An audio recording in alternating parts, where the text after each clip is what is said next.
if you're scared of the height, it's because you're scared of falling. So if you take away that fear, you're willing to go further up. Let's just say you have a fear of heights, okay? You're not going to go very high because you're afraid you're going to fall, hurt yourself, die. Well, hurt yourself, die. Yeah, I guess that's all three, whatever. Yeah. So you're never going to get to the top of the mountain and see the peak, see the view, because you're afraid of falling. But it's only when you climb to the top you can see the beauty, you can see God's creation, you can just see everything from a different perspective that not many people get to because it's hard. If you're not willing to get to the top, then you're never going to get to see those endless opportunities. All right, hello guys, thank you. This is episode 22 of the Grow Club podcast, with your boy Mike and Jazz. With your girl Jazz. With your girl Jazz. Thank you so much for tuning in. I hope you guys have been enjoying the podcast week on week. We've been enjoying making it. It's forcing us to talk every week, even though we do talk, but it's making us talk, if you know what I mean. Yeah. Just like sorry?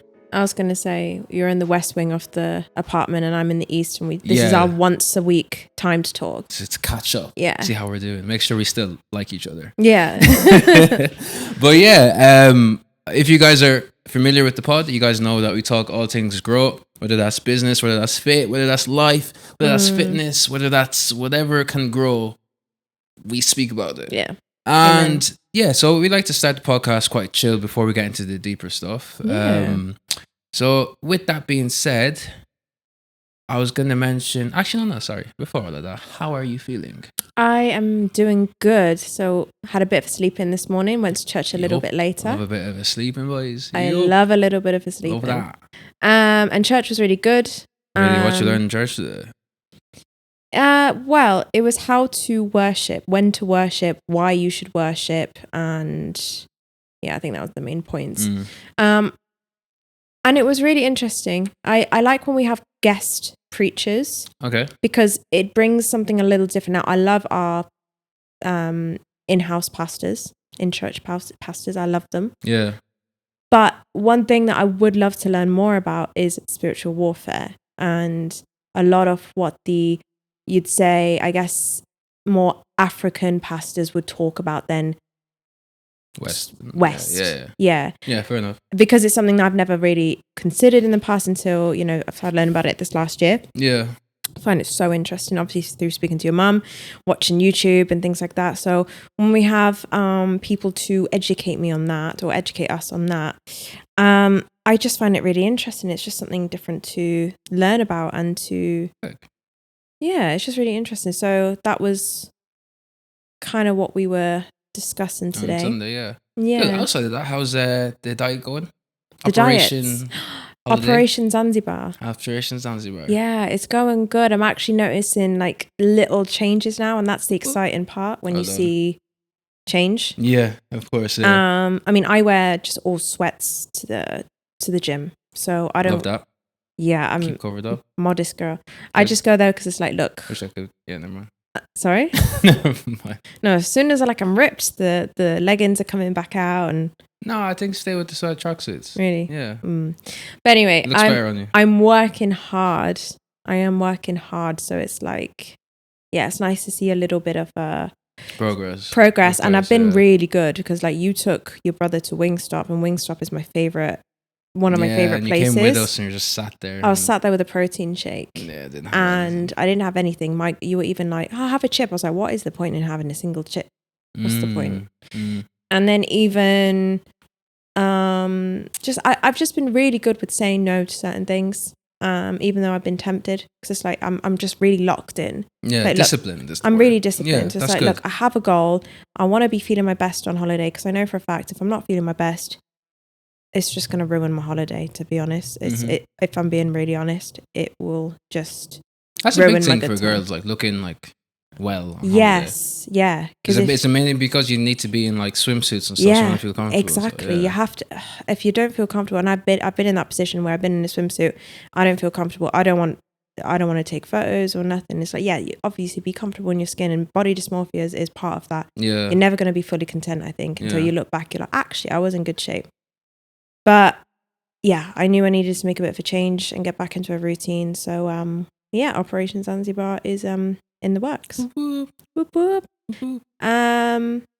But also, not even a sidebar. I don't even know how I can turn this into a sidebar. What's a sidebar? Not even sidebar. Segue? Yeah. A sidebar. So, one event that's coming up, kind of, is our anniversary. Ah, yes. I knew that. That's coming up on Tuesday. On Tuesday. Excited for that? Yeah, exactly. Nice. So, yeah, we're going to go away to a cabin.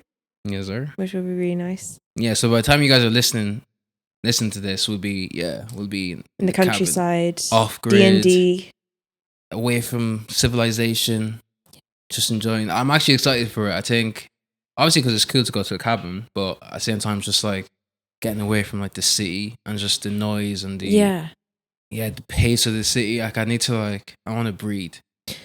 If that makes sense, and breathe like 100%. Clean, fresh air. And I think it's just a nice. I don't know. So I feel like sometimes you need to break your routine and pattern just to kind of like feel something. If you know what I'm trying to say. Yeah. So yeah, I'm excited for that. But yeah, look at us, 4 years. Who would have thought? I know. Well, I would have thought. No, yeah. Good point. Yeah. The good point. I chose you. But I think it flew by. Oh yeah. I wouldn't say. Or do you think? No, actually, interesting. So it has flown by. It has. But I feel like we've been together for longer as well. Yeah, you said, "Oh, I wish it was our 5th year." Yeah, I was like, why? We'll get there, don't we? But no, it has flown by. When you think 4 years, that's a nice time. Yeah. Do you know what I mean? It has flown by though. Yeah, we've grown a lot in that time. Yeah, like we're so. If you look back to us 4 years ago, we're so different to like how we are now. Yeah. Which is nuts. Yeah. But yeah, well done to us. I know. Bestie. Besties, right. Yeah, so yeah, last week we had Chris, my little brother, around, and I remember speaking about, how my main mission is to like get him to like lock in and stuff. So if you listen to last week's episode, I was just talking about just trying to open his mindset into like what's capable and what's possible and what you can achieve, etc. And yeah, he's gone home now, and honestly, like he's a completely different person. Like even the way we message each other, it's like he's changed. Like completely different. He's literally, even yesterday he texted me. He's like, "Yo, I'm gonna be so rich." Like that's the attitude. I'm like, that's what I'm talking about. And he's been diving headfirst into like e-com. I've actually, now that I've seen he's actually committed to it, I've put him in touch with some people that I know that are in the space. So he has someone to actually almost mentor him in a sense. And I was actually like, look, if I see you're consistent, I'll put you in touch with like people who are doing even better than people I put you in touch with. You get me? Yeah. So I think it's kind of like a proud moment for me as well, because I don't know, I've just been trying to get that in his brain. Like, I need you to, like, you're young, you're 16. I want you to lock in now. Like, this is the perfect time. So thankful for honestly. And it's like, it's easy for him to be. I think in this period now, because he's only been home for about a few days, I think the buzz and the excitement is there. It's whether he'll stick at it within like a month and 2 months in. But that's why I've kind of put him in touch with people that he can ask these questions to, because I want him to like act and execute quick. Do you see what I'm saying? So like, even like if he has a question, he may not like beforehand, maybe he'd try and figure it out, but then he'd leave it for a bit and then just kind of wait around, where I'm like, look, if you have a question or you're struggling with something, ask these guys straight away. Like, don't waste time. It's better for you to, even if it's wrong, it's better for you to act or figure out whether it went well or went bad, and then implement that way. Because it's better, the quicker you get feedback, the quicker you move on, the faster you grow. Exactly. So that's kind of where I'm at with that. But it's just even, the way he's messaging me and the things he's seen, he's like literally messaging me saying like, yo, you can get AI to automate so much of this. This feels illegal. I'm like, I know, right? What do you think that did it? Because obviously, I asked this the other day, and because obviously he's now he was in a big city for a bit, which he's never been to. Yeah. He's seeing all this young money, so he sees the possibilities. Yeah. But also, you had me talking to him separately. Yeah. You talking to him separately. Yeah. A lot. Yeah. What do you think that? Oh, sorry. What do you think did it? It was like clicked for him. Because obviously before he wasn't moving as fast as he is now, like taking action. I think his environment is a big thing. Because he's not alone, he doesn't really see much of like the success. Everything's online. Yeah. And everyone's like on YouTube and Insta. So sometimes it almost feels like Unattainable. Yeah, like that type of success is for those people because you can't see it physically. So I think him coming, and I think a big thing for him because he kept on reminding, he's like, a lot of these people aren't that old. And also as well, you showed him someone in e-commerce who's 16. Was it who? No, that I'll get to that. So, in terms of like in person first, before that, a lot of the people he's seen, like for example, if we're just going and sees people in cars, he's like, wow, he's not that. He looks quite young. He doesn't even have a beard. He's saying stuff like that. I'm like, I know, right? Like, because you can do this at this age, and I think even me just showing him some stuff and like yeah. So going into what you're saying is, I'm in like a network, and then there's people doing like 100K, 200K, 300K months, and I'm like showing him the screenshots of them doing that. And I'm like, this is what people in e-com are doing. They don't have two heads. They're not crazy smart. They've just went and they've done it. That's why I was like, you need to go and you need to do this. And just kind of like framing the fact that, cause I think, one thing that sticks with him, he's in school in Athlone, obviously. And one of his teachers said that their kids are going to be going to the Marist. I mean, so the secondary school that he's in. And he's kind of like, for him, he's like, oh, geez, like you guys are staying in Athlone. Because he doesn't like Athlone at all. He's like, it just isn't it for him. Like he's been clicked out or tapped out for a while now. So he's realizing now that, you know, people who grow up in these small towns tend to stay there and that's all they know. And even for me, I tell them like sometimes I go back. I struggle to stay in Athlone longer than 3 days. But even when I go back, I tell them like there's a lot of people I went to primary school and they're still there. And not to say there's anything wrong, but they don't all, most cases they don't look that happy. And I'm like, you need to get out of here. Like, do you get what I'm trying to say? Yeah. So for a big part for him, I think motivation wise is getting out of Athlone. Yeah. And I was telling him, look, you can get out of Athlone. And just the conversations we had, like we might made him like think about, I think it's like framing the way he thinks and like we're asking him, look, what's your ideal day in the life? Like if you're 25 now, what does your day look like? And obviously we're getting him to say, you know, he wakes up in the morning, checks his Shopify, he's made 50 grand the day before. Do you know what I mean? Like literally thinking about what is your day in the life in the future and how can we act now to make sure that's your day in the life. So I think it's a joint effort. So well done to us both. I just pray now he sticks at it because that's it's the hard bit. Excuse me. Yeah, that's the hard part. Yeah. So that kind of brings us to today's question/topic, right? So I heard something this week. And topic of the week. Yeah, I heard something this week and it stuck out. I think, honestly, I was in the office and I think I heard it from something you were watching, so you may not have even picked up on it. So the question, not the question, but it was a statement. So I'm going to say it, then I'm going to pause, and I want to hear your first thoughts on it. Okay. Cool? Okay. I got chills. So for people watching as well, when I pause, I want to... That's my cue. But I want them to also have a think of what it is that I'm saying. Okay. And maybe leave a comment. Okay, so...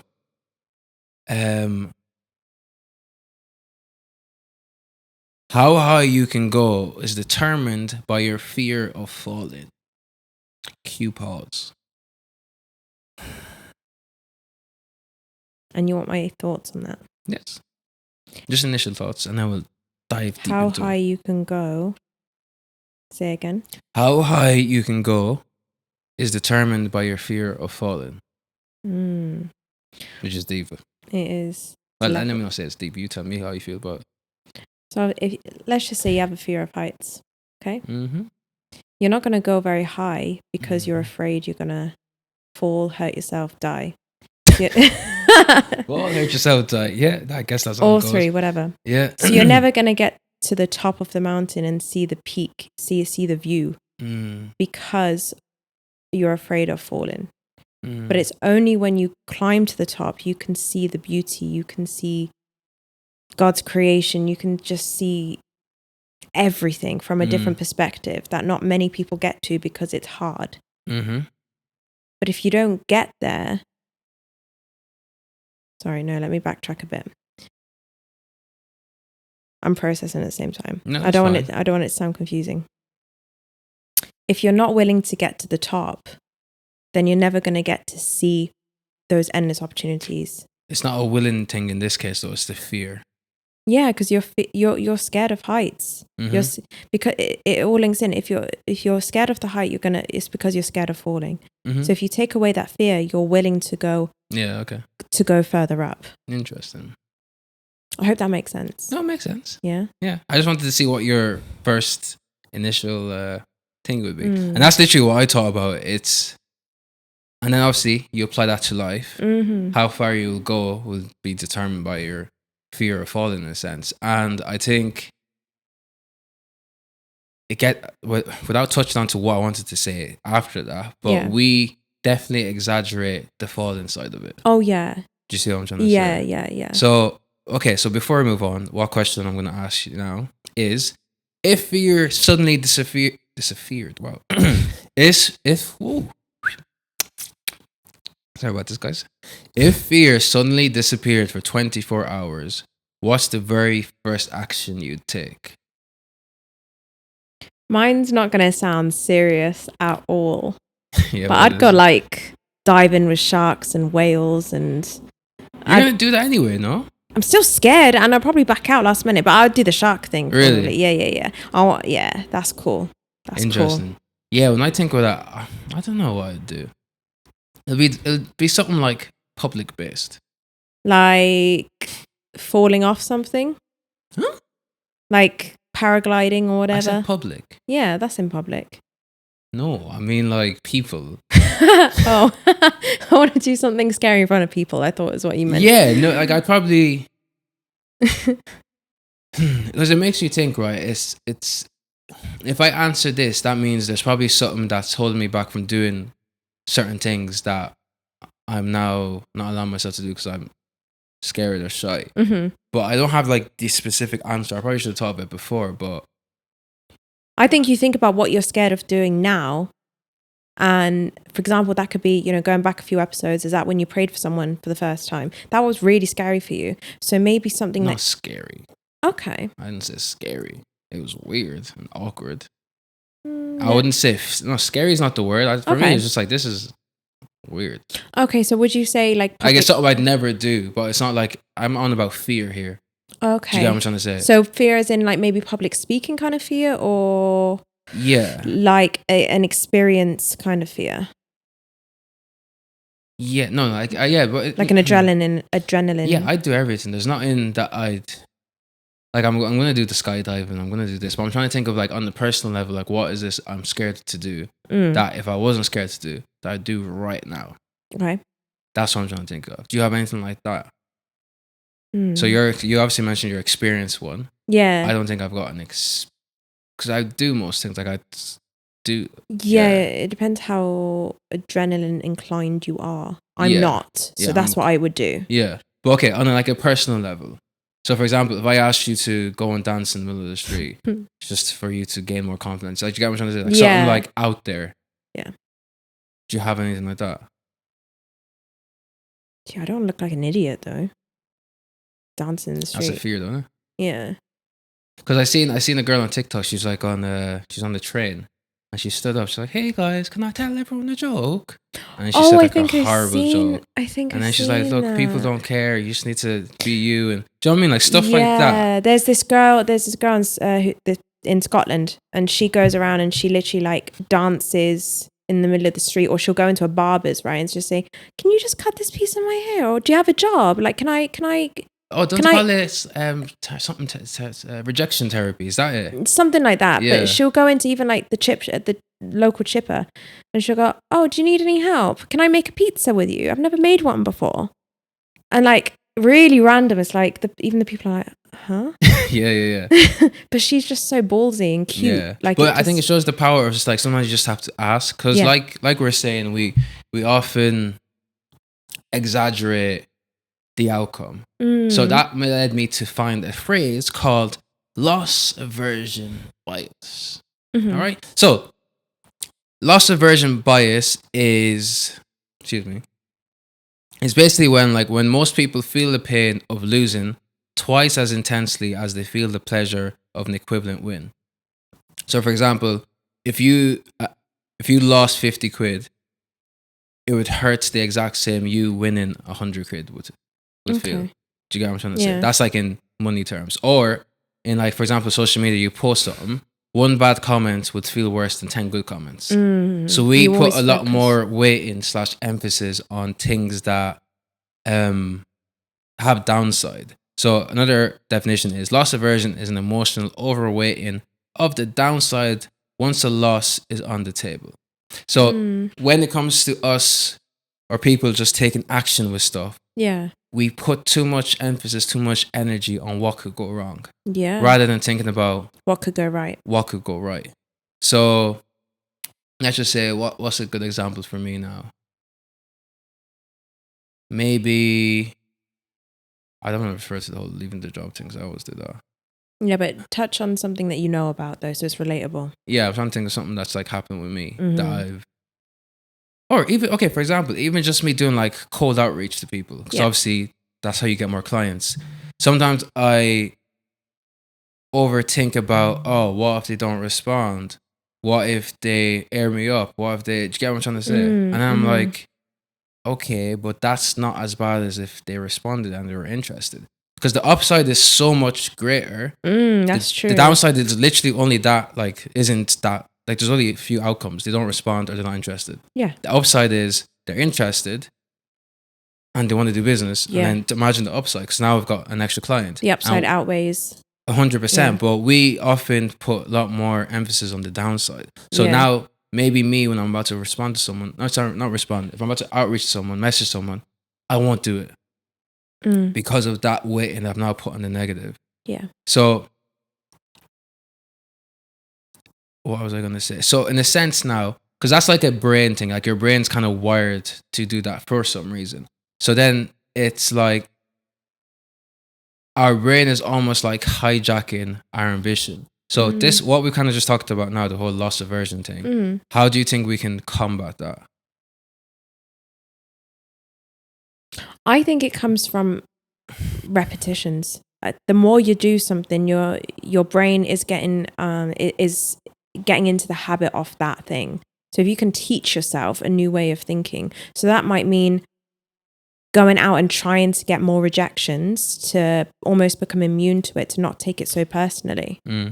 So the go for no theory is where you go for as many no's as possible and there'll be some yeses in there. So talking about outreach, right? You're sending what? Let's just say you're sending out 100 messages to clients, whatever, brands, whatever. And you're so worried about the no responses or the responses that say no, that's stopping you from going for more, which ultimately will increase your chances of getting yeses. So the more you train your brain, or even to detach from the emotion from the no response or the not interested, the better you'll become at that. Yeah, and I think another way of looking at that as well is if you've gone out for all these, like, gone out for the whole nose. What am I trying to say? Let's just say you've asked 10 people the exact same thing.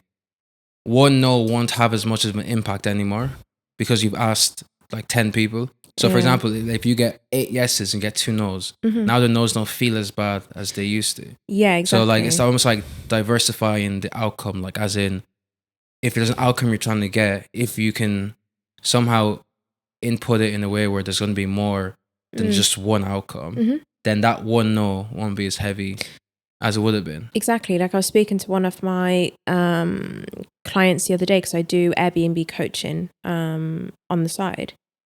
And she said that she's finding it very difficult in the city that she's trying to operate in to get agents who are interested in the, in short-term rentals.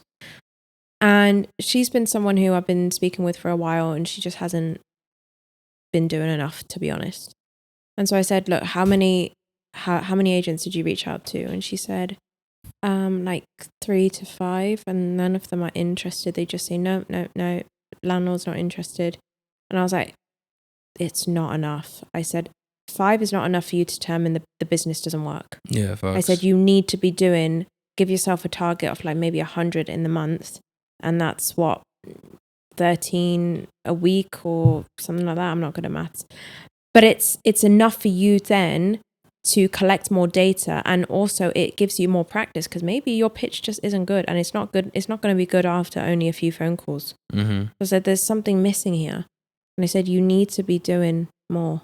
And that's just an example there. Like, she hasn't collected enough data, and so she's now down in the dumps, thinking that she's even putting off like creating a whole company and a website. She's like, let me just get a yes first, and then I can quickly do the rest. I was like, it doesn't work like that. Facts, yeah. It doesn't work like that. If I'm a personal trainer and I'm trying to pitch to you, and you're like, okay, let's just see your credentials, let's see your testimonials, let's see your website, let's see your social presence, let's just see, are you a company? And I'm like, oh no, I'm just waiting till I get my first client and then I'm gonna do it. Well, okay, clearly I don't trust you then. Yeah, facts. Because clearly you don't trust yourself to do all the work first, back yourself. Yeah, facts, yeah. And then get the clients. So I said, I literally said to her, I was like, you've got 1 foot in and 1 foot out, and that is not how this business works. I said, look, this is my opinion. You can go off and ask other people, but you're not going to be able to do the business this way. Yeah, I think we need to like almost dissociate with the outcome. That's what I said to her. So I think she's taking the no personally. So personally. I said, you have to detach from it, because I said, I'm really honest. You are going to get a lot of no's. But I said, just because you get 5 no's doesn't mean the business doesn't work. I said, there's many people in your situation who's proven it works, but they've done the work. Yeah. Okay. So your solution, or not? Solution. Your solution is to do more of that thing that you're scared to do. Almost. Exactly. Because what, you become numb to it, or you become more used to it, or what's the reason behind that exactly? You'll become. It's like the more you get to know someone, for example, if let's just say you got a boss who's really, really scary, okay, and then you end up meeting them outside of work, and you're like, actually, you're not too bad. The more you hang out with them, you actually got more in common than you thought. And then when you go back to the workplace, you're like, okay, I see you got your work hat on. You're not as bad or scary as I thought you were. I just needed to get to know you a bit better, maybe. It's a little bit like you just need to get to know the situation a bit more. Because when you don't know a lot about something or someone, you're going to have a different point of view about that thing. So this thing that seems scary is only scary because you don't know it well enough yet. I think that's what it is. Like, almost, I wouldn't say you're numb to it, but I just say you get more familiar with it. So you're able to base your expectations on it a lot easier now, because you've actually collected data and maybe it's not as scary as I thought it was. If that makes sense. I think that makes a lot of sense. Yeah. I'm just trying to figure out, like, why does our brain, like, why do we amplify the negative? It's just what I'm trying to figure out. And yeah, I have loads of like math stuff here, which isn't really. Okay, so here's something that. So let's just say we go down the evolutionary and neural wiring of our brain. So brain imaging and lesion tests find that the amygdala, our threat detector in our brain, and connected circuits fire more intensely when a possible loss is on the line than when an equivalent gain is up for grabs. People with amygdala damage show little or no monetary loss aversion, underscoring its role in overweighting data. So technically, it's going back to the whole our brain trying to protect us. So I think when we see, or even just going back in the day when we used to like perceive threats or see a threat, the reason why it's probably heightened is because we need to react. Our fight or flight response needs to kick in. So I think now that we're in a more like normal civilization where, we're not getting attacked by whatever they used to get attacked in by back in the day. Yeah. Our brain still works that way. So we're now applying it to stuff where our flight and flight doesn't actually need to kick in. And that's why we start to emphasize these negative traits and behaviors. And yeah, it's interesting, because I think another solution, I think, is to recognize when you're doing it. Because I think if you don't know you're doing it, that like you're going to continue doing it. When you don't know you're self-sabotaging. That's exactly essentially what it is. Because like the worst thing, like, I don't know, honestly, even going back to the whole outreach thing, I was like, yo, what's the worst that can happen? It reminds me of a conversation you had with a friend of yours. They weren't doing much outreach. They wanted to get more clients in photography or so on. And you were literally saying, but if they don't reply, so what? And they said, oh, I don't want to see that they've read it and not responded. Yeah. I remember. Yeah. I was literally saying, like, look, when it comes to like messaging people and stuff, and just in business, in the context of business, it's like, don't treat it like a girl. Because I think when you're younger, not even younger, when you're now, or you're whatever age you are, and you're like messaging a girl, she airs you up. It's like, oh, I got aired up. She's not trying to respond, man. Like, who does she think I am? Blah, blah, blah. But I'm like, this is like business. Like, you need to take emotionally out of it. You need to message. Take your ego out of it as well. Exactly, because it's not an ego thing. It's if someone doesn't respond to me, before you wouldn't follow up. I'm like, oh, I'm not trying to message her again. I'm like, I'm gonna message again. I'm gonna follow up. Like, this People is give not up too easy. Yeah, it's not don't bring like your social behavior or the way you act amongst like your peers into business. Like, if someone doesn't respond, like, even there's a guy who messaged me on LinkedIn. I already responded because I was like, okay, I can see this is a cold outreach. And then I didn't respond, and he sent me like a meme, like, as a picture of like, oh, why you don't respond? I still didn't respond, and then he messaged me again. He was like, hey, I'm free this Thursday. I'm like, that's what you need to do. And obviously it's a bit annoying, but if he catches me on the right day where I'm like, oh, I actually kind of need this service, so I'm like, you know what, let me hear him out. And the next thing, he closes me. So I think in the context of business, it's none of this. She gave me the two. I got C and I got the blue ticks. None of that matters. Yeah. And because it's like a numbers game. The more people you reach out to, the more people you can get in the call, the more people you can close. It's just it's simple maths. And obviously, the more people you close, the more money you make. But I think it's separating yourself from that, not having like an ego and being like, oh, why would I reach out to this person? I'm not trying to be a beg, blah blah. Bro, no one cares. Do you see what I'm trying to say? So exactly. I think it's trying to separate that side of things, because we've all, I guess, once you're born like 95 above or 93 and above, you've grown up, on the whole DM era where we were DMing people, and we still do it now. But I mean, it's almost, there's almost rules as to how you message people and how you text, in terms of like, okay, if someone messages you, you don't seem too eager. Let me not respond too quickly. Let me, give it some time. Let me play the game. Yeah, let me give it time to marinate so I don't look too desperate. And then you respond, and I think a lot of people pull that into like the professional sense, where it's like, no, you see the message, respond. If they don't respond back, follow up. And that's one thing I'm starting to get used to, where the whole following up. So I'm like, oh, I'm not trying to seem like a beg, or I'm not trying to annoy them, or. Which reminds me, I need to follow up on some people. Let me go boxing first. Yeah, literally. Well, I need to do the same. But I think it's something that we're all kind of still like learning. We've got to unlearn it. Yeah, but I think it comes with recognizing it first. Oh yeah. But then, how do you recognize it? How do you know you're doing it if you are doing it? If you're not doing what, like putting? No, how do you recognize something if you are, like, for example, this whole self-sabotage, putting too much emphasis on the loss rather than the wins? How does one actually recognize, oh, I think I'm doing that? By listening to podcasts like The Growth Club. That's one. I think that's actually, I should have thought of that. Yeah. I probably put that at the top of the list. I would too. Yeah. Sometimes, no, but it sometimes comes from talking to people, and then you realize, oh, I didn't realize I was doing that. So even talking about that, your friend, he didn't realize he was self-sabotaging, or I don't think he realized until he spoke to us, and you were like, why are you doing that? Yeah. And he's like, oh, just because. No, why are you doing that? Yeah, facts. So it helps when you can talk to people who can literally like make you look at yourself. And even though you're like, oh yeah, I feel like a bit of an idiot now. Like, why was I thinking like that?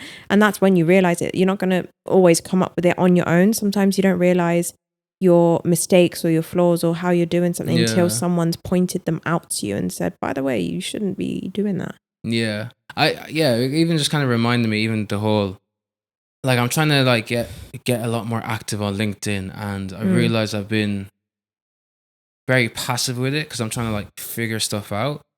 But I'm like, what's the worst that can happen if I put out a post and it? Because obviously I'm trying to automate a lot of my content on LinkedIn, so I'm just trying to use a lot of AI. But I'm trying to prime the AI to, know my story and speak the way I speak, etc. And I'm just trying to get it perfect. And I'm like, okay, so what? like, what's the harm if someone sees a post and they can see his AI? Like, what happens then? Nothing really. They're not gonna, LinkedIn is the easiest for platform me, it's like, to look, grow. as long as no one's gonna come slap my head, there's no issue. Like, Exactly. because no one's gonna come do that. No. You see what I'm saying? So I also kind of got into, because I was actually talking to someone in my network as well. He's doing quite well, and we were chatting for the first time, just kind of connect with each other, because he's out in Canada, Ottawa. That's Canada, right? Ottawa. Yeah, that's Canada. Yeah, he's out in Canada, and we're just talking about where we're at in business, etc. And then he basically like gave me a very good like. Do you know when you're talking to someone, it's like they hold a mirror in front of you, and you can't like shy away. You can't hide from it. I'm like, wow, that's actually me, and it. I think it was tough for me to like hear/see that, because it was, there's a way I see myself, and then what the mirror that's being held in front of me, I'm like, that's actually me. So it was very like ego humbling. Is that a way to put Can that? be. Yeah, so it was very humbling in a sense, and it did make me realize like I have a lot of work to do, whether that's personally or in business as well. And it did make me realize there's a lot of stuff that like I'm holding back on that I should just be doing, because I'm catastrophizing catastrophe, but as a verb. How do I say that? I don't know, to be honest. Anyway, let me just say exaggerating. I'm exaggerating the downsides, and it's like, bro, you just have to do it. And I think it's important bringing it into like having people around you that are maybe a few steps ahead of you and can see and tell you what it is that you're doing wrong. Like, for example, the example you're saying, where I was telling that guy, like, what are you doing? So I could see he was doing that, because I used to do it. Exactly. And then even with that guy, is the same as well. He could see what I was doing. What I'm not doing that I should be doing. Yeah. So all that to say again is going back to what you said, just being around people who can point stuff out that you're doing and helping you. Don't be around people who will allow you to be too complacent either. So have people who are like, okay, how's this going? Why don't you try this? Have people who are leveling up themselves, because that will automatically make you try and level up, because you don't want to be the last one. Yeah. That's not doing anything. I think naturally you hanging out with people who are doing more than you, working longer than you, harder than you, doing better than you, will, I think you'll be forced. Okay, so it reminds me. So one thing that Mike does. I'm like, where is this going? When we're so we live across from another high-rise apartment building, and where is this going? There's this guy who. I know where this is going. There's this guy who has his desk facing our side pretty much, so we can see him. And Mike will just go to our window like a few times a day and be like, this guy never stops work. I'm not working hard enough, man. This guy has been on his desk all day, and look at me watching Mobland. Like, I'm not doing enough, man. Facts. And I'm like, this is hilarious. I was like, you don't know. He could have woken up at like 1 p.m. Nah, man, that's not who he is. I'm like, you have no idea who this guy is. I know, but it's important though, because I'm always like here by myself. I've nothing to like reference. So if I'm just going against me, I'm like, okay, as long as I did more work than yesterday, then I'm doing more work. But I'm like, people are like, that's what I'm realizing. Like, I used to think I'm a hard worker, but that's because I look at like people around me, or that's all I have to compare, like my own frame of reference. But then it's like, when you look at other friends of reference where people are doing a lot better, I'm like, no, these guys are. It's good to have some healthy competition, even if it is from the stranger across the road. Yeah, because he's got one of those treadmills. Yeah, those like desk treadmills that people walking have. Pads. Yeah, walking pads. He's got one of those, and like I'm like, wow, he's not even going out for walks. He's just walking right there as he works. Yeah. Yeah. So that's funny. Yeah, I don't know. I no idea who this guy is. Yeah, shout out to you if you ever watch this or someone knows. I have no clue who the fella is, but he's just dialed and locked in, and I love it because I like working. Yeah. Do you know what I mean? Yeah. Even like I've always liked, like even from like younger, I've always been studying. I enjoy studying when it's like a subject I like studying. And I don't know, there's just something about working hard and I don't know, just getting stuff done. Like I don't know, everyone should work. Yeah, you do love it. Like yeah. I know if it was your birthday and I said, right, Mike, I've booked you a great like office for the day. It's soundproof. There's mics in there. You can film. He'd have the best day. Yeah. He'd be like, thank you. Yeah. I don't know. There's just something about. It's just something about building something. Because even now I've realized, as much as I like doing the work, like actual like service delivery, if that's like me doing videos or scripting or strategy or whatever, I enjoy the building of the business a lot more. So creating like dashboards or SOPs or giving delegating tasks to contractors or stuff, like I enjoy that. And figuring out like my outbound system, how I'm going to get leads, or outbound and inbound system, how I'm going to get leads in, and when they do interact with me, how does that workflow look? And that's kind of what I'm enjoying, because if you think about it as well, like God created stuff. So I feel that's why people find pleasure in creating stuff. Do you see what I'm saying? Because like we're made in the image of God. So if He likes creating stuff, I guess we should like that too. And I've noticed like I really do resonate with that side of things. And yeah, it's just like, I think we should all make stuff, bro. Yeah, well, that's what we're built to do. Yes, go forth and multiply. Yeah, bear fruit. Exactly. But yeah, so I don't know. Yeah, I don't know. So I was chatting to another client, Airbnb one. Yeah. And it's a couple. And the guy actually uses the platform WAP quite a lot from his clients. Yeah. We were talking about Iman Ghazi, and he said, he said he's got access to Iman's course, which was like thousands and thousands, like hundreds of thousands, like to get into this network, right? And through his client, he's actually been able to benefit from the network, which is great. But he was just talking about how he works. And the girlfriend, like the guy. Yeah. So it's a couple. And so she was like, yeah, I'm trying to learn this business, and it's just, I'm getting distracted with this and that. And I was like, and then the guy was like, yeah, I just do it. She was like, I wish I could concentrate like my partner. And I was like, you sound just like me and my partner. I was like, I'll be trying to sit down and work. And they're like, oh, actually, let me just clear the dishes first, and then I'll get back to, oh, wait, you know what? I might as well just clean the whole kitchen now. And it's funny because they were laughing to each other. Like she was like looking at him, so I do that. Yeah. And then I was describing you, and I was like, where's my partner? He's got a little alarm thing, and he will work in sprints. And then they were both looking at each other then. Yeah. And they were basically saying that that's exactly what they're like. I was like, yeah, okay, well, we're all the same then. Yeah, it's but like, you know what that is? You're putting off the hard thing though. Yeah, no, it's just because I don't know, people like to call it different names like ADHD brains and stuff like that. It's like you get distracted by one thing, and then you'll do another thing, and then you're putting off the harder task. That's my point. It's taking the path of least resistance. Yeah. So I don't even think it's like you're getting distracted, because you're getting busy, but with stuff that's, because even he said as well, he was like, I don't want to be doing stuff that doesn't make me money. I was like, oh my God, that's like what Mike says.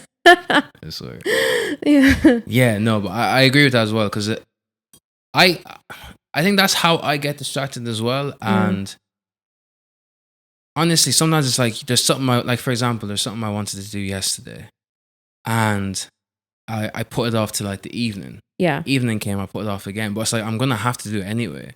And I'm finding other stuff to do, which is easier to do. Yeah. But it's like you still have to do that thing. So sometimes it's not even distraction. We call it distraction, but it's like, no, you're just running away from the hard thing. But I think learning to, what I've been trying to do is when I feel that urge to like put it off, I lean into it and I do it. And then you get better at just doing the hard things first. Because you notice that pattern there. You're like, why am I finding something else to do here? Exactly. It must mean I need to do this thing. Exactly. Yeah. Spot on. Yeah. Yeah. Facts.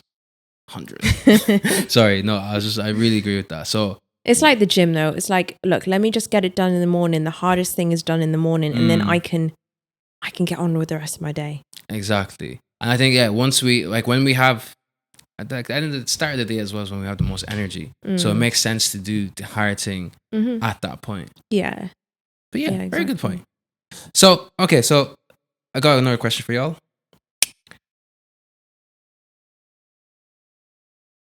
Sorry. Okay, so I got a question here. So it says, where is the line between testing God and trusting God with a risky move? You should never test God. It does say in the Bible somewhere to test him. At least it says it like once. But it also says don't test. And Jesus said don't test God. Let me show you. All right. Back it up. Everything's in context. Yeah. Where?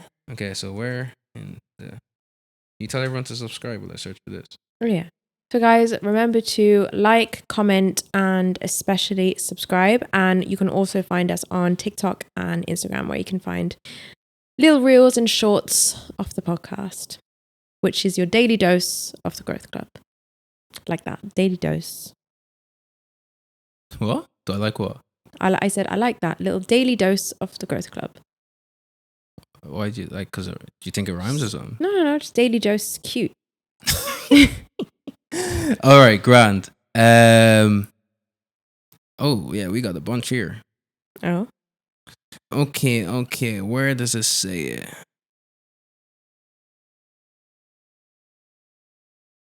Imagine if you're wrong. Okay. No. I knew where I said it. Okay. It's in the context of like tithing, right? So Malachi 3:10, it says, "Bring the full tithe into the storehouse, and thereby put me to the test," says the Lord of hosts. If I will not open the heavens for you and pour down the blessing. Oh, so, I like that. Only place in Scripture where God explicitly says you can test me. The test is about covenant faithfulness and tithing. Prove and I'll provide, not gamble for gain. So essentially, it's God showing the power / validity of a covenant. So he's saying like, this is what happens when you tithe or when you sacrifice. So if you don't, it's almost as if like, if you don't believe me, do it and you will see. Yeah, take the gamble almost, even though it's not a gamble. Yeah, he's just like, do it then. Yeah, essentially. So it's kind of just him proving like his word. Well, not even his word, like his word proving itself in a sense. Yeah, I like that. Write that down. But then also it says, you should not put your Lord your God to the test as you tested him at Massa. So the context of that was Israel demanding water and doubting God's presence. The command warns against faithless prove it first demands. So that context in there is Israel, obviously they needed water in that point in time. And I think it's their faithlessness that was the issue there. Like they didn't have faith in God. Yeah. And then it was more of a case of like, oh, since you're God, do this then. Do you see what I'm saying? So I think there's context is very like important when it comes to that. Yeah. And there's another one where in Luke 4:12 and in Matthew 4:7, so those kind of put together. So Jesus replies to Satan, again, it is written, you shall not put the Lord your God to the test. So he was quoting Deuteronomy 6:16, to refuse a spectacular leap off the temple. So that's when God was fasting for 40 days, 40 nights, and then the devil was like just in his ear, bears, just saying, yo. Yeah, just fall down, then you'll be saved. Yeah, just jump off the temple, your God will catch you in it. Yeah.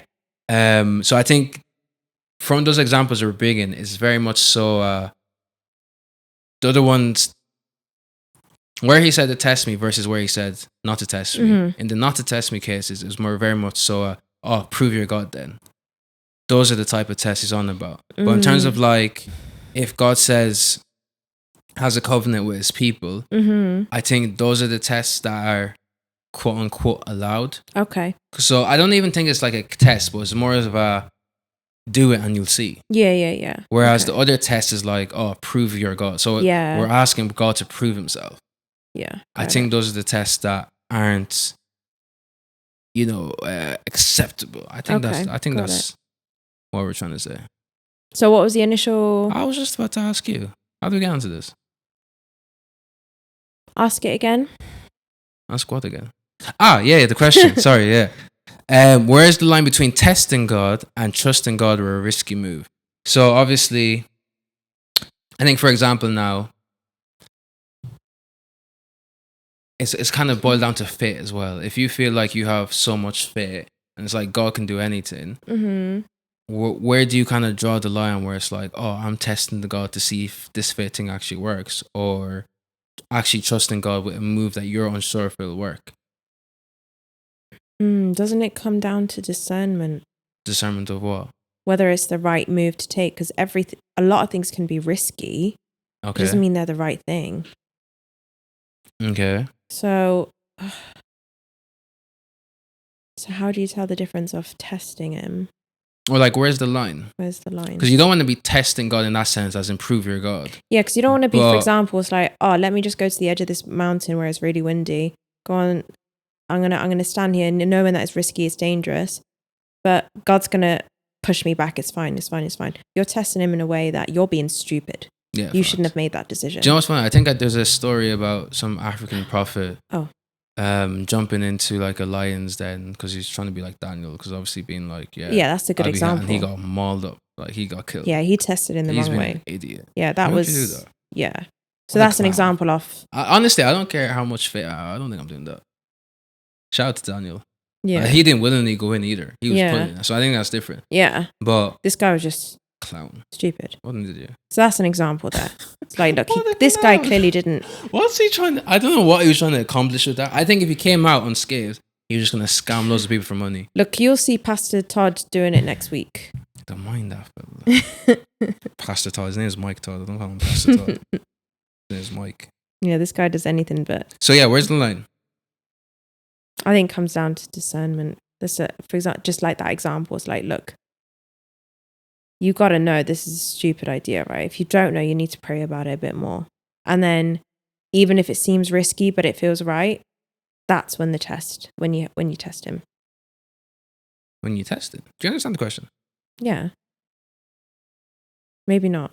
No. Okay. So there's testing God on one side, Yeah. and then there's trusting God. Yeah. Where's the line? Is what I'm trying to say. Mm. How do you know you're You'd- moving more into the testing? Watch that because of the mic. How do you know you're moving more into the testing side? Because if let me try to figure out how to answer that. Can it be a mix of both?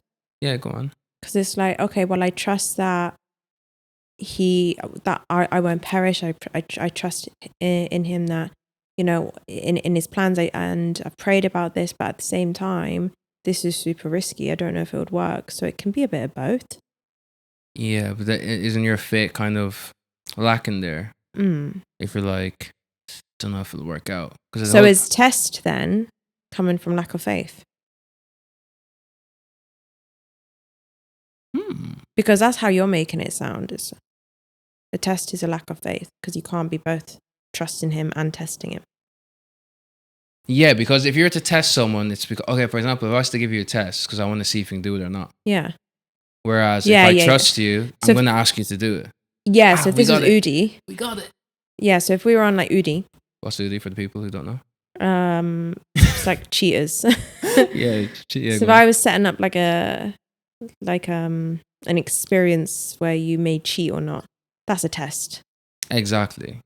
That's not because I trust you. Exactly. So we like to, those people who go on like to say, because Udi always asks them, why are you here to test your partner? It's like, oh no, I trust them fully. I just want to make sure.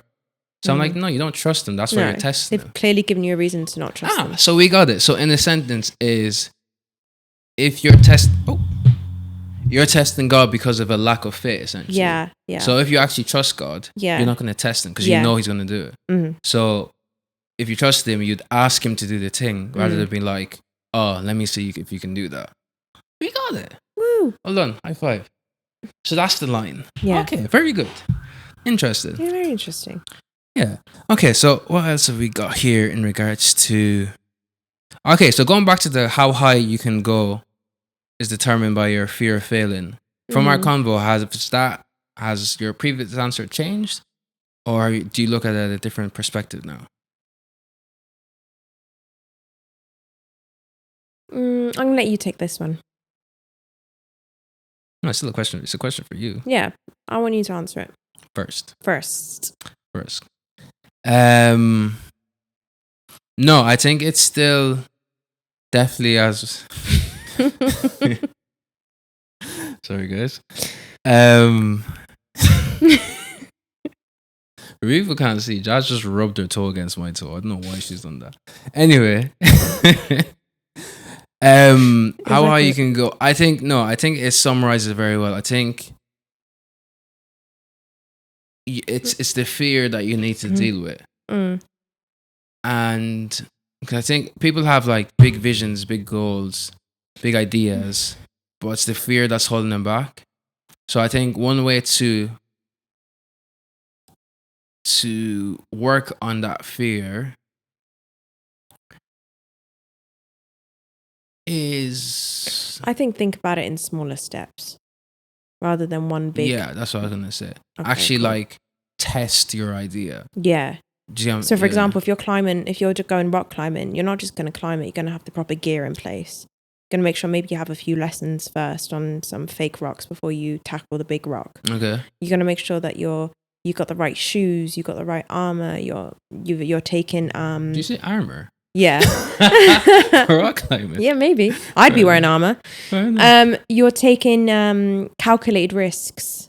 Yeah. As opposed from just climbing the rock, the mountain. Yeah. So I think when you break it down into steps, you're like, oh. But then I think when you get to the mountain as well, rather than thinking about getting to the top, it's obviously dealing with the first, 100 meters, then dealing with the second 100 meters, and then each. Mountains have checkpoints for a reason. And that's for you. Yeah. And that's, so you can like camp out and stuff. You can't do it all in one day. I've never rock climbed. Me neither, but I know this. And so this is like you can adapt this into your way of thinking as well. So okay, like look, let me get to this level, reevaluate my steps. What do I need to do? Do I need to top up on this, top up on that? Maybe rest for a little bit more here. Do you know what? Remember when we went? Where was it? Where we went? I feel like we went somewhere and then we had to jump off stuff. Huh? Very broad, I know. Ninja Warrior. Yeah. That's not the a good. Parkour bit. The parkour. Yeah, no. Okay, here's a better example. I wanted to use that one, but I would all the slides I was thinking of are all the same size. It's like, okay, if you've ever been to like, so there's a place in Ireland called Black Rock out in Galway where you can go like, you can jump into the water basically. That's cool. So there's like there's diving boards. There's diving boards there. That's cool. So generally, you're not going to go straight to the tallest one, especially if you're not a confident swimmer or you haven't done it a lot. You're not going to go straight to the highest diving board. Yeah. You start with one, jump in, get a feel for it. Yeah. Then you're like, okay, you know what? I'm ready to go to the next one. You go do that, boom, get a feel for it. You're like, oh, that's not bad. So, and then obviously you go to the top and do the same thing. So I think it's that's something we should apply to everyday life as well. Because I like being scared to fall is a reason. Yeah, it's natural. It's a reasonable feeling to have. Yeah. But it's not an excuse either. Yeah. Because then you're just going to limit your upside. Yeah. Don't emphasize how tall that skydive. Lord, don't dwell on how like tall the diving board is or how big the issue is, especially when the upside is way greater. So yeah, I think that's my parting message. What was your answer to that? Do you still kind of see it the same way, or do you have any more perspectives to add to? No, I think I pretty much see it the same way. Yeah. Yeah. Good. All right. Well, guys, that was today's podcast. We spoke on fear of falling. We talked about light diving boards, loss aversion bias, wearing armor when you're rock climbing, spying on your neighbors. Who did? The guy who works. Oh yeah, yeah. Spying on people working, and but yeah, hope you guys enjoyed today's podcast. Please make sure you like, comment, and subscribe. If you're listening on audio, please rate it, especially Spotify. But if you're listening on Apple Music as well, please rate it on that, just so more people can get tapped into the culture, the family. We're trying to build something over here, Yes, sir. But yeah, y'all enjoy y'all weekends. Y'all weeks. Tap back in next week because we finna be here. If you ain't here, you know what I mean? Yeah. You gotta be here, you know what I mean? Yeah. Anyway, in a bit. See you guys there. Peace.